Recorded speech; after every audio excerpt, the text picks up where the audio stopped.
As a weekend of protests wraps up in Nashville, thousands have hit the streets to call for social justice and an end to police brutality. The latest group gathered outside of the Capitol for a sit-in. As News Channel 5's Sina Saleem shows us, the demonstration remained peaceful. A much different scene than what we saw last Saturday. I think it's time somebody spoke up against police brutality. Black Lives Matter! Black Lives Matter! This protest didn't have thousands of people taking over the Capitol. Black Lives Matter! And there was no march. It's time for change. No justice!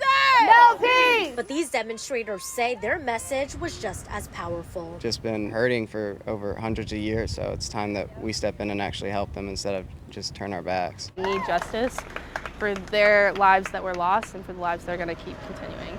We are trying to eliminate that. Unlike the other protests that we have been seeing, this one just stayed at the Capitol for the entire 9 hours. Protesters were holding signs, No justice! chanting and pushing for justice. Black Lives Matter! Black Lives Matter! I am truly overwhelmed at the experience. Edwin Lockridge happened to walk by Sunday's event. It's very emotional and it brought tears to my eyes just to be sitting here and just to be a part of this. As a teenager in the 60s, Lockridge remembers seeing sit-in protests by his black peers fighting for equality in Nashville. And there was a lot of tension even back then.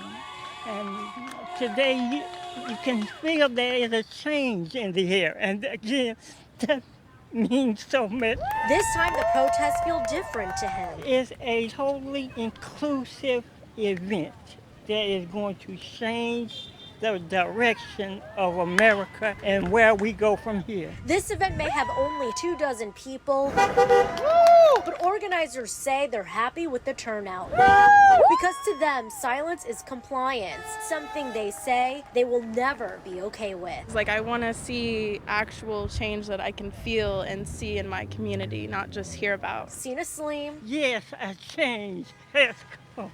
News Channel 5. Lives Matter! Black Lives Matter! There were no arrests during the sit-in. In fact, when police drove by, many of the protesters cheered for them. Participants said the event is not about being anti-police, but against police brutality.